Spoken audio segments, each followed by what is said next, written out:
année, on ne prie pas. Une année, on ne prie pas.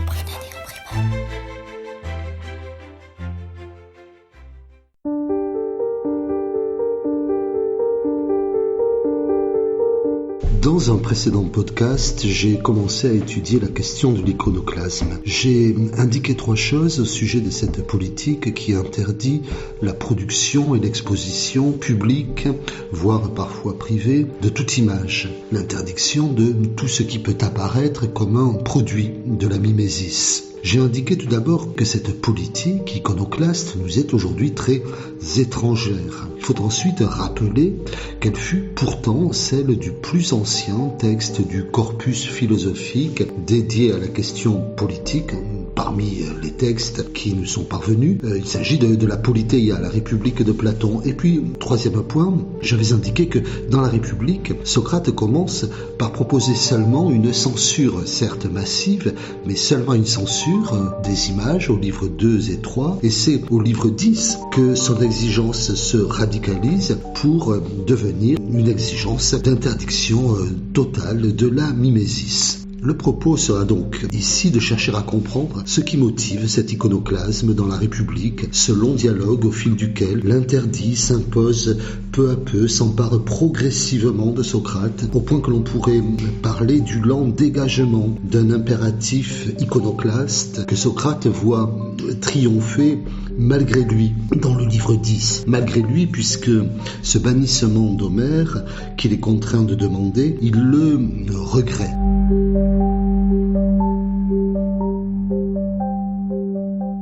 Alors, que l'iconoclasme puisse apparaître comme un impératif davantage que comme une libre décision de constitution politique, c'est ce que pourrait également suggérer une autre occurrence de politique iconoclaste plus ancienne de 2 ou 3 siècles que le dialogue de Platon et bien plus célèbre. Je veux parler du décalogue qui se trouve dans l'Ancien Testament. Il est remarquable que parmi les 10 lois, la 2e commande de ne faire aucune image de rien que l'on puisse voir sur terre, dans les airs ou dans les eaux. C'est l'interdiction de toute figuration. Elle vient juste après l'obligation de n'adorer que le Dieu de la Bible et selon les versions, elle se confond même avec cette première obligation au point que l'iconoclasme serait le premier des 10 commandements et littéralement consubstantiel au monothéisme hébraïque.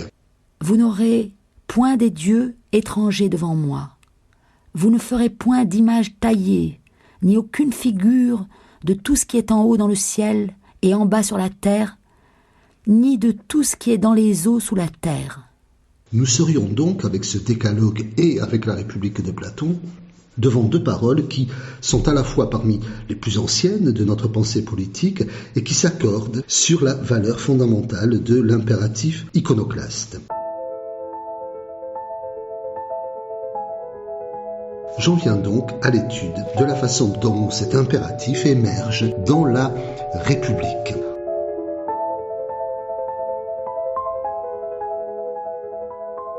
On propose, pour l'expliquer, généralement 2 réponses. La première considère que Socrate interdit les images car nous pourrions les prendre pour les choses dont elles sont l'image. C'est ce qu'illustre la célèbre légende de la joute entre les peintres Zeuxis et Parasios. Le premier, peignant des raisins tels que les oiseaux eux-mêmes viennent les piquer du bec, tandis que le second peint un rideau tel que Zeuxis lui-même demande de le retirer pour qu'il puisse voir derrière. Or, si cette histoire est devenue légendaire, c'est justement parce que ce type de confusion est exceptionnel, anecdotique, et qu'il relève d'un trompe-l'œil qui ne nous dit pas grand-chose de l'image et qui ne saurait en tous les cas justifier l'interdiction intégrale de l'image. On voit mal Socrate saisi d'une telle crainte. La deuxième explication, parfois proposée, plus savante, se réfère au mot qui dit le plus souvent image dans la République.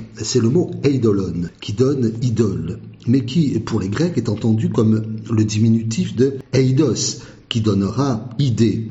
L'image serait bannie parce qu'elle serait un être diminué de l'idée. Mais là encore, l'explication tient mal, me semble-t-il, car si tout ce qui est une forme mineure de l'idée de l'eidos devait être banni, c'est la cité elle-même qu'il faudrait anéantir, puisque tout en ce bas monde, selon le Socrate de la République, est une version amoindrie de l'idée. Il faut donc reprendre la question.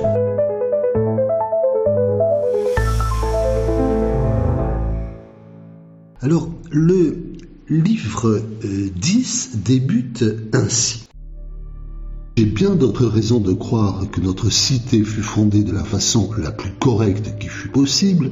C'est surtout en songeant à notre règlement sur la poésie que je l'affirme. Quel règlement ? Demanda-t-il. Celui-ci, de n'accueillir en aucune manière toute poésie de caractère imitatif. La nécessité de ne pas l'accueillir s'impose en effet maintenant d'une façon exceptionnelle et se manifeste selon moi avec une plus grande clarté. C'est donc bien au fil de ce qui s'est découvert entre le livre 2 et le livre 10 que la valeur littéralement fondamentale de l'iconoclasme se sera manifestée, même si Socrate laissait pressentir cette possible radicalisation à la toute fin du livre 3. Je le lis encore. Peut-être, et peut-être plus que cela, car je ne le sais pas encore, mais par où la raison comme un souffle nous porte, par là nous devons aller. On dit, Socrate est en train ici de dire que peut-être que la politique de censure qu'il a demandée au livre 3 sera suffisante, mais peut-être faudra-t-il aller plus loin. Plus loin, c'est l'endroit où il se retrouve contraint d'aller à partir du début du livre 10. Alors que s'est-il passé entre les livres 2 et 10 qui puisse rendre évident que rien n'importe davantage que l'interdiction des images?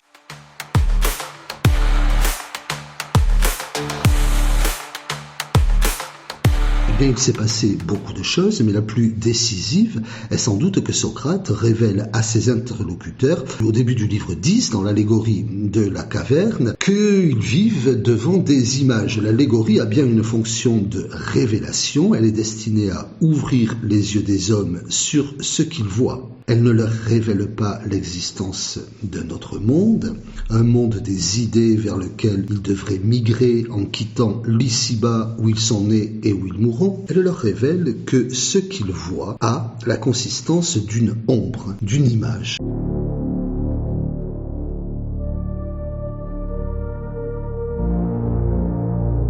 Une ombre n'est pas une illusion, pas un néant, mais elle est ce dont l'identification n'est possible que si j'y reconnais ce dont elle est l'ombre.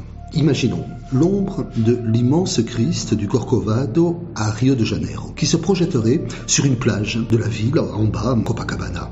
Il ne serait pas possible à un homme sur la plage de dire, voyant l'ombre, c'est un Christ, si cet énoncé n'exprimait pas sa reconnaissance de quelque chose qu'il ne voit pas, un Christ, mais dont il a la connaissance et dont il reconnaît là, sur le sable, une forme de manifestation parmi d'autres possibles, comme la statue elle-même, en haut de la montagne, est aussi une forme de manifestation possible de ce Christ que l'on ne voit pas, mais que l'on reconnaît partout. L'allégorie de la caverne veut nous apprendre que si nous pouvons dire c'est X, c'est-à-dire si nous pouvons nommer et prétendre à la vérité de cette nomination, c'est uniquement parce que nous reconnaissons dans ce que nous appelons X, une autre sorte de X, invisible lui, mais sans lequel le X que je vois serait innommable et toute prétention du logos à la vérité serait infondée. Autrement dit, il ne peut y avoir de logos et de vérité que dans la mesure où, quand nous parlons de X, nous percevons cet X comme l'image d'un X que nous reconnaissons sans qu'il soit, lui,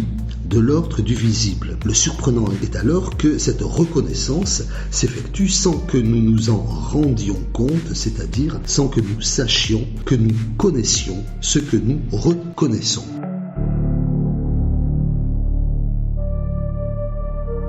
Donc, l'allégorie de la caverne nous apprend que toute chose en ce monde est une image et que c'est pour cela que nous pouvons en parler et en parler de façon véritable. Se pourrait-il que l'iconoclasme de la République soit lié à l'affirmation de l'iconicité intégrale du visible? Je crois que c'est bien le cas.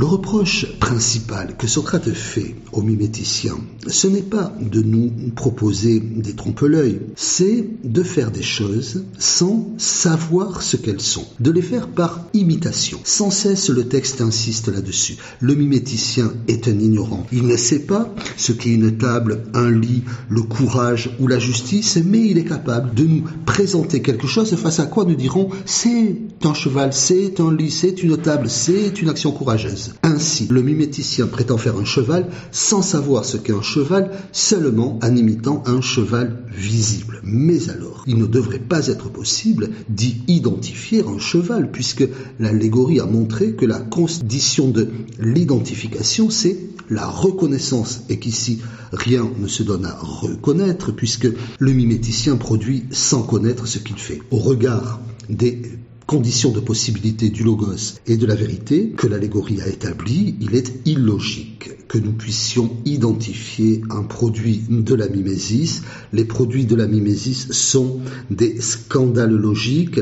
Ils mettent en cause les conditions socratiques de la possibilité du logos et du vrai. Face à cette identification qu'elle suscite irrésistiblement, il n'y a qu'une solution, les interdire, ou bien alors penser autrement les conditions de possibilité du logos et de la vérité, autrement qu'en faisant du monde la manifestation visible de l'eidos, donc en renonçant à l'eidétique, en renonçant à l'idée d'une iconocité intégrale du visible. C'est ce que fera peu après la République cet autre dialogue, le sophiste, où il n'est plus question ni d'eidos ni de Socrate, et où le dialogue mené par l'étranger rétablit partiellement en droit les images. Voilà, l'iconoclasme du livre 10 de la République est bien tout autre chose que la censure des livres 2 et 3, parce qu'il n'est pas causé par le contenu visible des images, mais par la structure du visible iconique, sa réalité, celle que prétend attester l'énoncé qui, devant une image de X, dit CX. Cette réalité dément la réalité du monde visible tel que l'atteste l'énoncé CX, prononcé cette fois devant X. L'image ne peut avoir de réalité dans le monde de l'allégorie de la caverne, l'image des miméticiens. Elle a une pseudo-réalité et puisqu'elle insiste pourtant, eh bien il faut l'interdire. Des copies d'illusions qui font trébucher, les ombres dansent sur des murs d'acier. Le réel se dissout dans des pixels voilés. La leçon de l'iconoclasme de la République est donc peut-être la suivante. Ce que l'image donne à penser en tant qu'image, dans son iconicité, son imagéité, comme le terme vient récemment d'apparaître, c'est de savoir comment être peut se dire à la fois du monde et des images du monde. C'est bien ce que veut dire être, qui semble sourdement menacé par la prétention de l'image à être. Et c'est peut-être aussi pourquoi, finalement, mais selon une voie différente, le décalogue affirme l'incompatibilité de l'être Dieu et des images. Des fantômes de vérité vivent dans notre réalité. Sommes-nous les reflets brisés d'un idéal jamais